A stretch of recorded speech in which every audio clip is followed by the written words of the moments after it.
नमस्कार, स्वागत है आप सभी को। आज की विषय है लक्ष्मी और भाग्य देवता की सुंदर कहानी। एक नगर में एक सेठ रहता था। उसके पास अपार धन संपदा थी। उसका एक ही पुत्र था। कालांतर में सेठ के परलोक गमन के उपरांत उसके पुत्र ने कुसंगति के प्रभाव में सारा धन नष्ट कर दिया। अब उसे खाने के लिए लाले पड़ गए। तब उसकी पत्नी ने कहा, स्वामी, अगर हम दोनों काम करें तो हमारी समस्याएं कुछ कम हो सकती है। कम से कम भोजन की दिक्कत तो नहीं होगी। सेठ की पत्नी दूसरों के घर खाना बनाने और अन्य घरेलू काम करने लगी। सेठ जंगल से लकड़ियां काट कर लाता और बाजार में बेचता। जैसे तैसे उनका गुजर बसर होने लगा। लेकिन कभी अभावपूर्ण जीवन और कठिन कार्य करने का अभ्यस्त न होने के कारण सेठ पुत्र को बड़ा कष्ट था। एक दिन जंगल में वह अपने पुराने दिनों को याद कर जोर जोर से रोने लगा। उसी समय भाग्य देवता और लक्ष्मी जी जंगल में घूमने निकले। सेठ की दीन दशा देखकर देवी लक्ष्मी गर्व से बोली, देखिए भाग्य देवता, मेरे बिना आदमी की क्या हालत होती है। भाग्य देवता मुस्कुराकर बोले, देवी, आपका कथन सत्य नहीं है। मनुष्य भाग्य प्रधान होता है। सुख दुख सब उसके कर्मों का फल है। यदि मनुष्य के कर्म सही नहीं है तो उसका भाग्य भी खराब हो जाता है। विपुल संपत्ति भी उसका भला नहीं कर सकती। लेकिन लक्ष्मी जी उनके कथन से संतुष्ट नहीं हुई। अनंत भाग्य देवता ने कहा, ठीक है, आप इस सेठ को पुनः धनवान बना दीजिए। लक्ष्मी जी ने उस सेठ के रास्ते में 2 बहुमूल्य लाल डाल दिए। सेठ पहले धनवान था। वह लालों के महत्व को जानता था। उसने खुशी खुशी लाल उठा लिए और घर की ओर चल लिया। उसने सोचा, अब उसके दुख भरे दिन बीत गए हैं। रास्ते में नदी के किनारे वह पानी पीने के लिए रुका। जैसे ही वह पानी पीने झुका, दोनों लाल जेब से निकलकर नदी में गिर गए और एक मछली उन्हें खाने की चीज समझकर निकल गई। सेठ के देखते देखते वह मछली नदी में गायब हो गई। अपने भाग को कोसता सेठ घर वापस आ गया। दूसरे दिन जब वह जंगल में लकड़ी काटने गया तब लक्ष्मी जी ने उसके रास्ते में बहुमूल्य मोतियों का हार रख दिया। सेठ ने खुश होकर उसे उठा लिया और हार को अपनी पगड़ी में सुरक्षित रख लिया।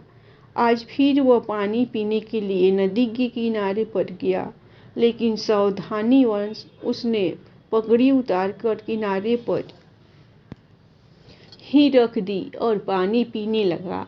भाग्य का खेल देखिए कि उसी समय एक चील पगड़ी को हार समेत लेकर उड़ गई। सेठ फिर खाली हाथ रह गया। अगले दिन लक्ष्मी जी ने उसके रास्ते में सोने की सर्फियों से भरी थैली रख दी। सेठ ने थैली को देखकर ऊपर वाले को धन्यवाद दिया। वह थैली को लेकर इस बार सीधे घर गया। घर पर उसने देखा कि दरवाजा बंद है। उसकी पत्नी किसी काम से पड़ोस में गई थी। उसने असरफियों की थैली को घर के बाहर ही एक खूंटी पर टांग दिया और अपनी पत्नी को बुलाने पड़ोसी के घर चला गया। उसी समय उसकी एक दूसरी पड़ोसन उसकी पत्नी से मिलने आई। उसने देखा कि दरवाजा बंद है और एक थैली बाहर खूंटी पर टंगी है। उत्सुकतावश उसने थैली को खोलकर देखा तो उसमें सोने की असरफियां भरी थी। उसे लालच आ गया। वह थैली लेकर चुपचाप अपने घर चली गई।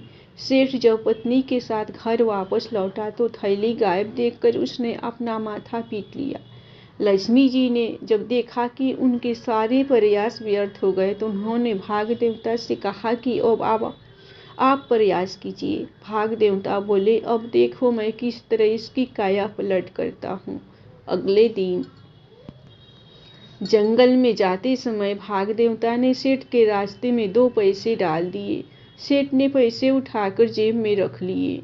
नदी के किनारे मछुआरे मछली बेच रहे थे। सेठ ने 2 पैसों की एक मछली खरीद ली। उसके बाद वह लकड़ी काटने के लिए एक पेड़ पर चढ़ा। वहाँ एक घोंसले में उसे अपनी पगड़ी दिखाई दी। जब उसने पगड़ी को उठाया तो उसे मोतियों का हार भी मिल गया। सेठ बहुत खुश हुआ। नीचे उतरकर वह सीधे घर चला गया। दरवाजे पर पहुंचकर उसने अपनी पत्नी से जोर से कहा, खोई हुई चीज का पता चल गया।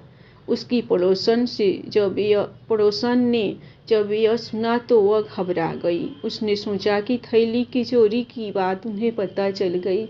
वह डर गई। उसने सोचा कि यदि इन लोगों ने राजा से शिकायत कर दी तो उसे दंड मिलेगा। इसलिए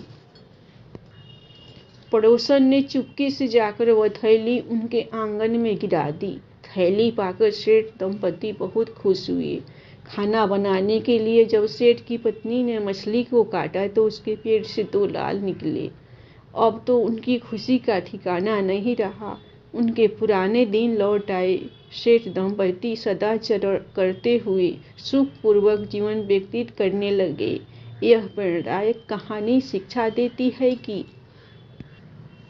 धन का अपव्यय नहीं करना चाहिए। साथ ही भाग्य युक्त पुरुषार्थ ही सफलता देता है। अन्यथा मिला हुआ धन, वैभव, सुख आदि व्यर्थ ही है। रामचरितमानस में भी लिखा है।